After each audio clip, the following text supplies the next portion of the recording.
Step 8. Transpose your theme and variations to fit the key of your instrument. Add dynamics, articulations, tempo markings, and other musical expressions. We're going to do this in a two-part video. So there will be a video 8 and then a video 8A. Let's get started. Log into Smart Music.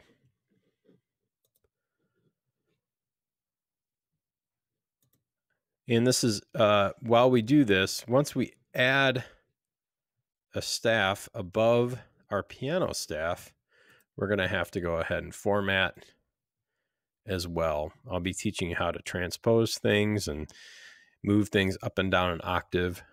So again, this may be a video that you may need to watch a couple times. I also encourage students to invite me into their breakout room so I can help you through this if you're struggling, because it is, again, not the most friendly program as far as things being intuitive. Okay, so let's go to our very first measure, and we're going to scroll up here.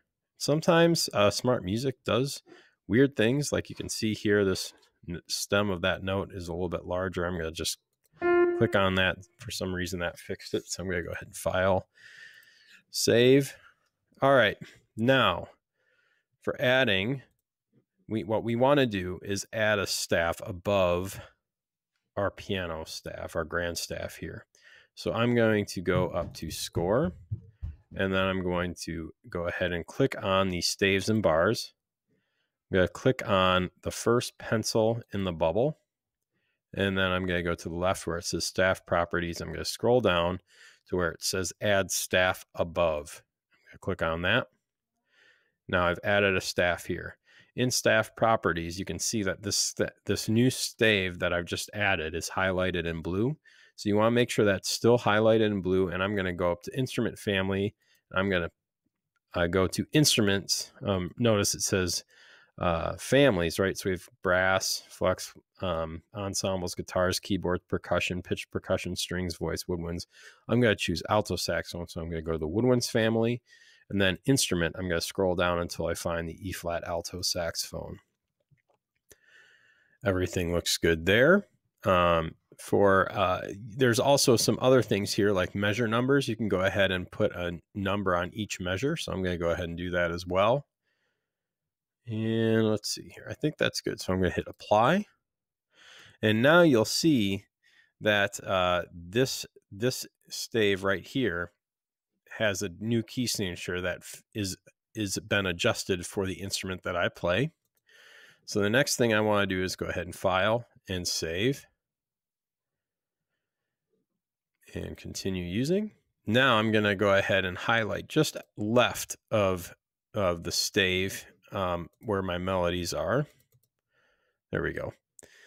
It's now the melody, right, in which that I wrote for. In this case, I wrote for treble clef. So if you wrote for bass clef, then you're going to want to click and highlight the bass clef line. And again, you do that by clicking just in this area here.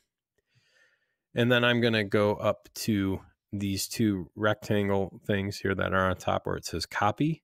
You can also hit Control C. I've noticed that this has been copied now to my clipboard. I'm going to click on this spot right outside until that stave gets highlighted. All right, so now this has been highlighted. I'm going to go up to the clipboard and then hit paste. Great. Now you'll see that my theme has been transposed and is written, okay, for alto saxophone. Okay.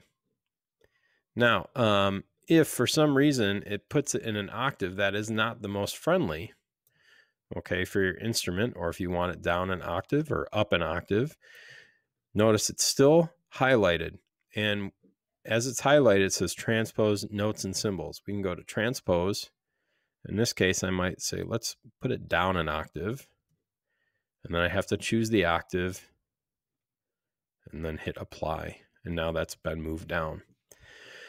Remember that once we alter this, for whatever reason, the formatting gets off a little bit. Now, you can leave the format as it is, or you can clean it up a little bit. So I'm going to go up to File. I'm going to clean this up. So I'm going to put 4 measures per system again. I'm going to go to Score, then Page Layout, click on the system, arrow down without the underscore to put 4 measures in each system.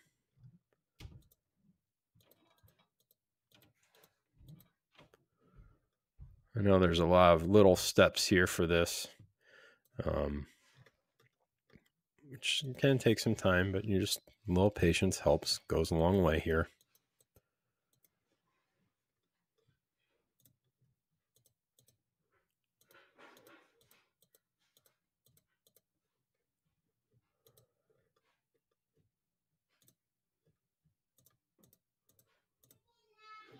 And this has got, I'm going to move this over to the next page. Let me scroll up here, scroll over. Oh, I added one too many. Go up there.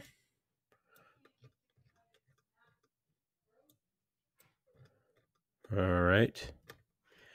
And let's see here. I'm going to clean this up a little bit too, because you'll notice my title, this 1.1, I don't really need that. I'm going to click on that and hit delete, but it doesn't do that for every page. So I'm going to go here, just click that. So I just have theme and variations. It's one less thing to kind of have going on. Now, you'll notice that my name here, I can move this up a little bit just so it's cleaned up.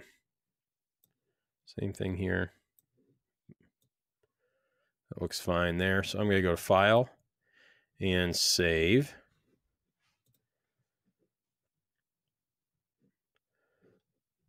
Continue using.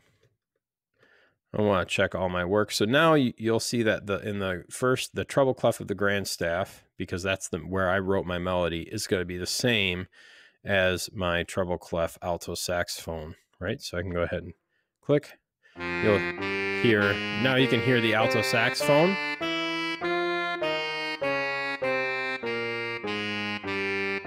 And we use the melodic minor scale.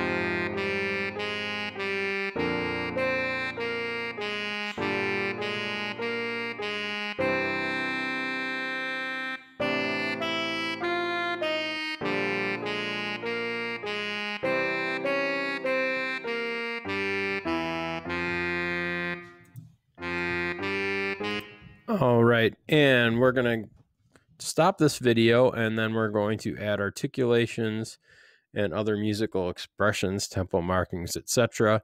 on video 8A.